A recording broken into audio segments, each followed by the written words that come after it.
Permission Do you to know you're doing speak? this? Permission to speak?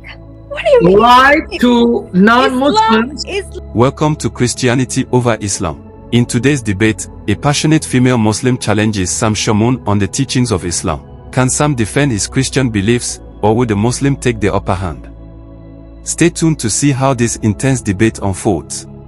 I have my own freedom of speech, and I can say You what don't have I freedom of interpret. speech. According to your Quran, you're an Allah, and you are the property of a man if you're married, or until you're married, you're the property of your father. Are you married? Yes, I am married. And your husband's letting you speak? Yeah, Wow. Is he a good Muslim? we are good Muslims. It's not you He's who letting you decide- speak? It's Stop not following you him. who can decide we are a good Muslim or not. No, because unless your husband gives you permission, you can't do much. That's in your Quran and the Sunnah. So he gave you permission to speak live? Permission Does to he know you're speak? doing this? Permission to speak? What do you mean? Lie to non-Muslims. Islam has the most beautiful rights for women. Like beating you up, chapter 4, verse 34. That's beautiful. That's your interpretation. Okay, explain to me what idrubuhunna means. Daraba. I don't know that. Okay, Yasmin, why don't you go pray? You're not gonna talk. There's no point in talking to each other. You don't know much. I'm just being honest, because Muslims say, "Oh, Sam, you picked your on." interpretation is Okay. your own interpretation. So do not. Are you okay? Okay, let's talk. Are you okay with your husband, if you wanted to, having 4 wives and concubines? You okay with that? That's a very good topic there. Are you okay with? I'm not going to answer your question Of course you're not. without getting into details, because What details? Quran statements are very, very profound. Okay, 434 and 4:3. Chapter 4, verse 3. Marry if you want 2, 3, or 4, and if you can't deal fairly, 1, and as many as your right hands possess. Okay, what's unclear about that? Okay. First off, a man cannot marry a second wife if the first wife does not give permission, According to what school? according to my understanding. Okay, but I'm saying, did your prophet get permission of the 9 wives to marry one another? Absolutely. So you mean if I show you Aisha complaining that if she had a choice, she would keep Muhammad to herself? What was Aisha saying? I don't know. So why are we talking, man? You don't know. Every time I want to quote something, you're going to say you don't know. Why don't you go sleep or do... By the way, when you do Fajr, do you flush water in and out of your nose 3 times? Yeah. Like when you do wudu for Fajr prayer, morning prayer, do you... Yeah. 3 times, right? You and your husband? Yeah. Okay, so... Everyone who does the wudu should Well, let's do keep it that. with you and your husband. So when you're about to do Fajr, morning prayer, you have to do wudu and you put water in and out of your nose 3 times, you and your husband. Do you know why you and your husband do that? To clean out our nose. No, because Muhammad said to flush Satan out of your nose because he sleeps in your nose. That's one. Okay, that's Do you even believe more that? deeper. That's more deeper. But do you believe that? I gave you a very basic thing. Yeah, but do you basic believe that? explanation. You believe I gave Satan you a stays in very your nose? basic explanation. But there are not just this or just for cleansing. There are so many benefits. That's not my question. Do you so believe... many benefits in cleaning your nose and No, ears the benefit is to flush face Satan and out of your nose. Here everything. it is. Here it is. Narrated Abu Hurairah, the Prophet said, if any one of you rouses from sleep and performs ablution, he should wash his nose by putting water in it and then blowing it out thrice, because Satan has stayed in the upper part of his nose all the night. Okay, and this is Sahih Bukhari. Let me get you the link from sunnah.com. Here's the link. Sahih Bukhari, volume 4, book 54, hadith 5. Man, my eyesight's bad. Let me see. 16. Here it is, the link, so you don't think I'm lying. So Muhammad said that's why you do it, because you got to flush Satan out of your nose. So is Okay, Satan in what's your the point? husband's nose? Okay, what's the point? How many noses does Satan live in? Because if you're flushing him out of your nose and your husband's flushing out of his nose, that means he's in your nose and his nose at the same time. How is that possible? How is it possible? Because Satan is a form of I don't know exactly what form it is, but Satan is with almost everyone leading into evil. So Satan's omnipresent, huh? Wow. Even your God is not omnipresent, but Satan is, huh? God is always present, always watching, and So is you know Allah... why. And you know I why didn't say Satan Allah's is watching. sent, right? And Okay. you know why Satan is sent, right? And Can you know why can Satan you is make there, my right? point? I didn't say Allah is watching. I know you believe he's watching. I didn't say that. Satan, unlike Allah, is with you and your husband and all the Muslim noses at the same time. So he's here in your noses, all of you. Even Allah is not with you the way Satan is. So how can Satan be with all of you in your noses physically, something that Allah doesn't do? That's not right. That's not right. What your statement is not right, because Allah is with you whenever you are. So is right. Allah physically with you, like Satan's physically in your nose? Physically? Seriously? Allah is so small that He can get into my nose. Is water physical? No, is Allah so small that He can get into my nose? But wait, Satan is so big He can fit in all of your noses at the same time. Satan's form is different. Do you know what's the form of Satan? I don't want to find out, but you should, because he's in your nose right now. I don't know either, because that's ilm al-ghaib. But he's in your nose right now. Did you know what is ilm al-ghaib? Ilm al-ghaib means knowledge of the unseen. I just told you. Good. Okay, good. I know it is, but before you go on, Satan's in your nose right now. Do you know that, right? I don't know. Yeah, your prophet just said that when you perform Fajr, you have to flush water in and out of your nose because Satan stays there overnight. It's now overnight. It's night where you're at, right? Okay. So he's in your nose. Did you flush him out? Okay, Satan. No, did you flush him out? Because maybe that's why you're having a hard time understanding me. Because Satan's in your nose, occupying himself, confusing you. That's why you can't understand. So he's in your nose right now. Did you flush him out? Go flush him out. Maybe you can. Satan is not in my nose as long as I remember Allah subhanahu wa ta'ala. That's not what Muhammad said. Muhammad said he's there in your nose until you flush him out before Fajr prayer. Another question I want to ask you. When the call to prayer, adhan, is made, it says Satan farts. He likes to fart so he doesn't hear the call to prayer. So does Satan fart really? Does he blow winds? And if he does, how nasty is the smell of his farts? What? I haven't heard this. Say that again. Oh, hold on. Let me give it to you. Yeah, it's your prophet said that when there's a call to prayer, the adhan, Satan blows wind, farts so loud so he doesn't hear it and he takes off. So I want to know, here, you're laughing at your prophet? Astaghfirullah, here it is, man. How are you laughing at your prophet? Here you go. Sahih Bukhari. I'm not. That's your own way of describing it. Okay, here. I'm not laughing at my beloved Prophet Muhammad. Peace be upon him. That's your way of describing, buddy. Okay, let me read it for you. Sahih Bukhari, you make me laugh, I swear. Okay. Narrated Abu Huraira, Allah's messenger said, when the adhan is pronounced, Satan takes his heels and he passes wind. So he farts, passes wind, he farts with noise, a loud fart during his flight in order not to hear the adhan. This is Sahih Bukhari, and then he comes back when the adhan is finished. Volume 1, Hadith 582. So not only does he fart, it says with noise. So where does it say it farts? What do you think the word passes wind means in Arabic? This is your interpretation, Sam. Okay, so what is passing wind? He blows, he whispers? The passes wind might have other meanings too. The word means he farts. You can take any meaning out of your own desire. The Arabic means he farts and he farts loud. Okay, is this fart, does it smell? Does it smell as bad as my farts when I'm drinking protein shakes?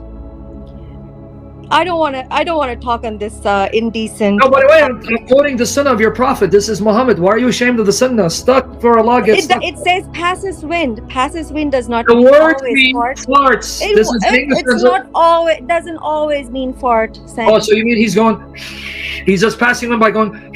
I don't know. All right, now, has there been times where you haven't woken up for morning prayer, Fajr? Very few times. Very few times, right? Do you know why you didn't wake up for Fajr? Shaitan.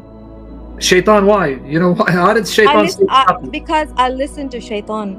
No, because he pissed in your ears. No. Yeah, because here. I listened to Shaitan. Shaitan said, you know what? You're so tired. Don't wake up. It's okay if you don't. No, it's because he pissed in your ears. He whispers in my ears. That's what you interpret as pisses in your ears. Yes, man. This is the sunnah of your prophet. It says, here it is, Sahih Bukhari. There's the link. I'm going to send it in private chat. It says, a man did not wake up for Fajr prayer. He didn't hear the call to adhan because Satan pissed in his ears, was pissing in his ears. Here it is. So you didn't get up because that time. Is that a story? Like an event happened? Here, or narrated Abdullah. Is it like. Narrated Abdullah. I'm reading the hadith. Narrated Abdullah. It was mentioned before the prophet that there was a man who slept the night till morning after sunrise. The prophet said, he's a man in whose ears Satan had urinated. So Satan pissed in his ears. So did Satan piss in your ears? Is that why you didn't get up? Satan whispered into me saying that you're so tired. Don't wake up. Oh, It's he didn't. okay to not pray Fajr. Okay, That's so why I didn't pray. he didn't piss in your ears. No, I don't think so.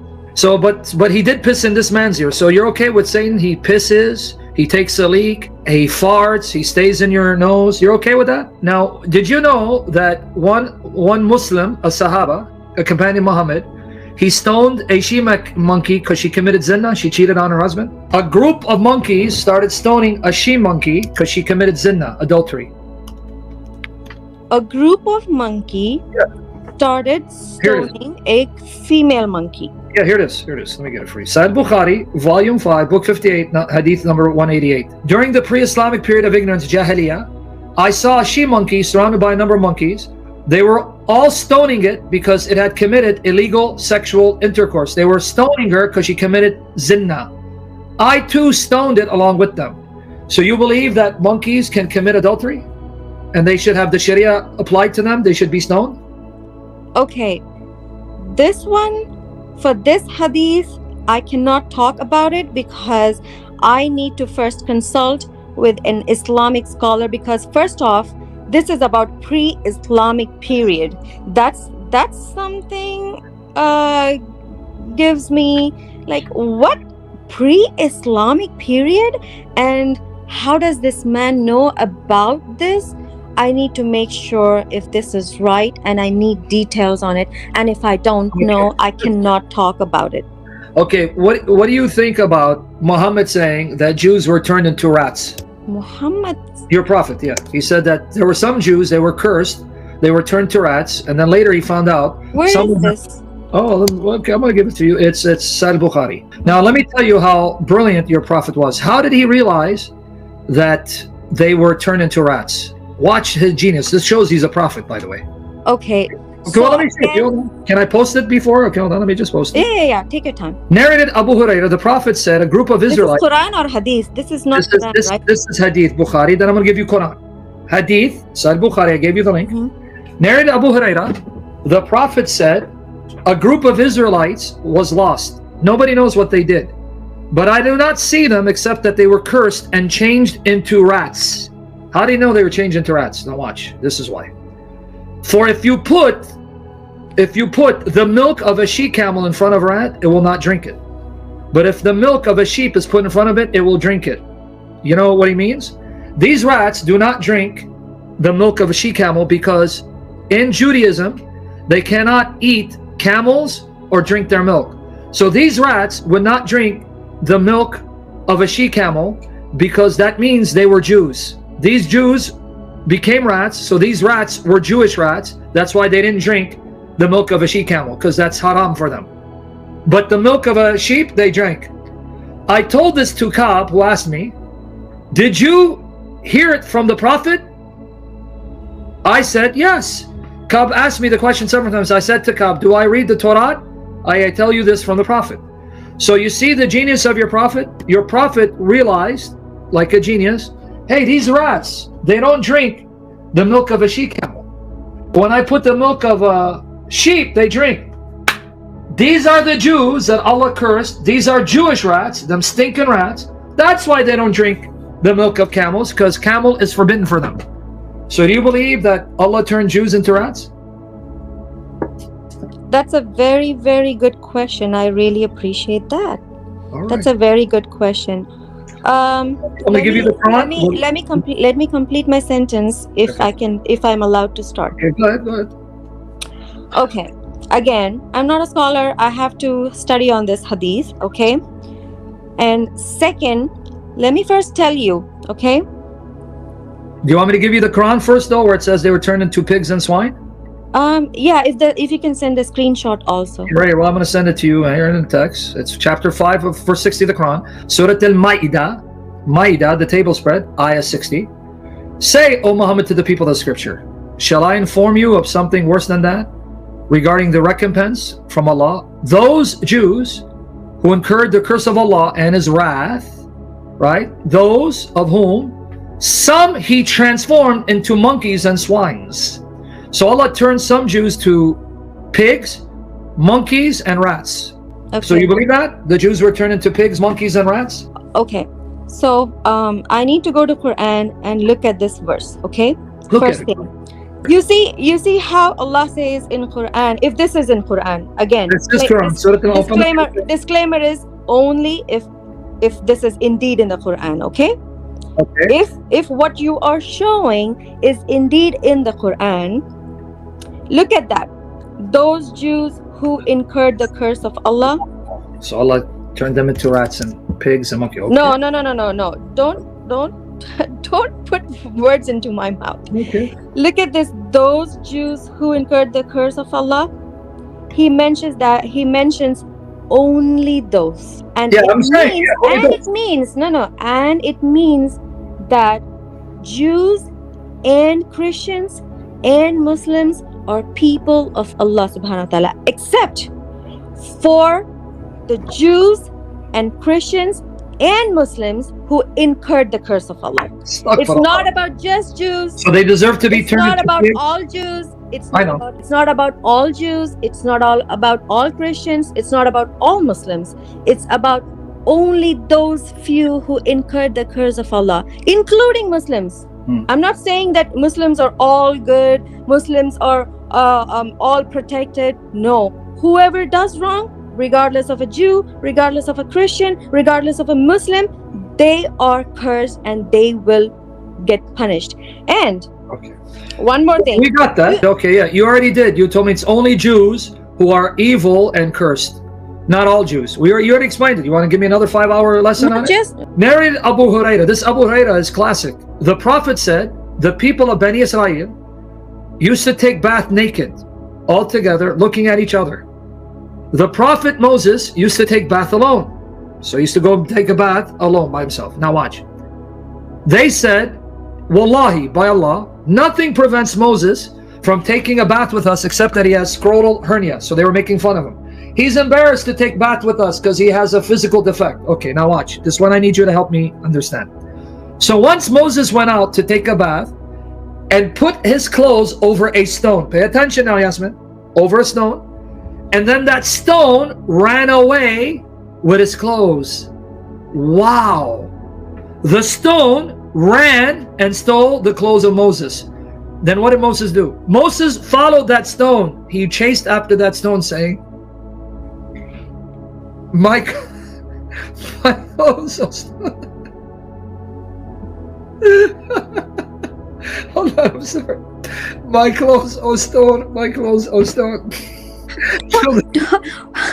Wait, let me finish it.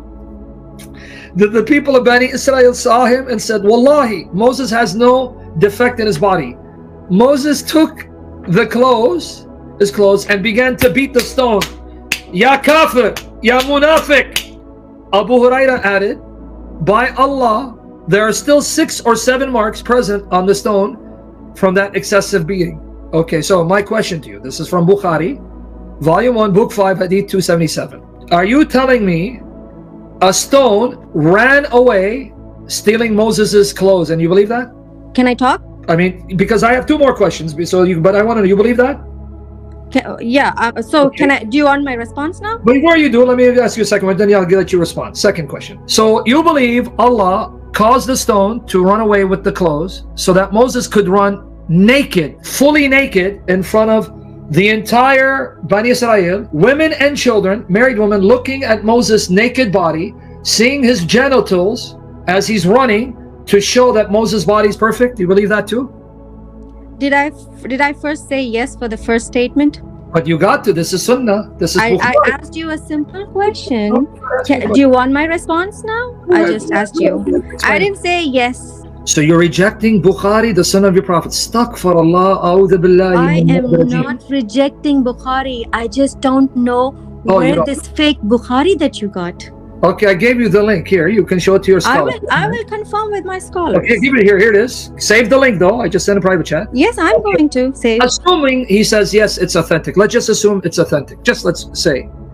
So you would then say, assumption is not as equal as truth. I cannot assume. All right then. Well, now here's what you're gonna do. You take those links, save them, Mm-hmm. Go talk to your scholar. Contact me on Skype if you want to go and talk about Quran and Bible corruption. Okay? Mm-hmm. Shamoun claims that according to the Quran, women are under the authority of their male relatives or husbands, questioning her husband's permission for her to speak freely. He challenges her stance on women's rights, implying that Islam enforces restrictions on women's autonomy. The woman argues that Islam provides beautiful rights for women, although she doesn't go into specifics. Her reply indicates her belief that interpretations like Shamoun's might be overly literal or misrepresentative of Islamic values. Shamoun brings up Quran 434, suggesting it condones wife beating, which he implies undermines the claim that Islam provides beautiful rights for women. The woman counters by calling Shamoun's interpretation incorrect but admits she's unfamiliar with deeper commentary on the verse. Her response shows a reluctance to debate points she isn't fully versed in. He references Quran 4:3, which permits men to marry multiple wives and have concubines, pressing her on whether she's comfortable with this aspect of Islamic teachings. The woman states that in her understanding, a man needs the first wife's consent to marry again, though she admits this might vary between Islamic schools of thought. This demonstrates her flexibility in interpretation, which Shamoun challenges by questioning if Muhammad himself sought permission for multiple marriages. Shamoun brings up hadiths suggesting that Satan resides in people's noses overnight and must be expelled during ablution, wudu. He mocks this by questioning the literal presence of Satan in human noses and highlighting the idea of flushing Satan out. The woman attributes this to a need for cleanliness, explaining that the hadith could have deeper, non-literal meanings. She tries to interpret the message as one about hygiene but acknowledges she lacks full insight into hadith interpretation. He references a hadith where Satan supposedly farts to avoid hearing the call to prayer, suggesting it's a literal absurdity and questioning the validity of such statements. The woman distances herself from this, suggesting the Arabic terminology might be misunderstood or that the hadith could be symbolic.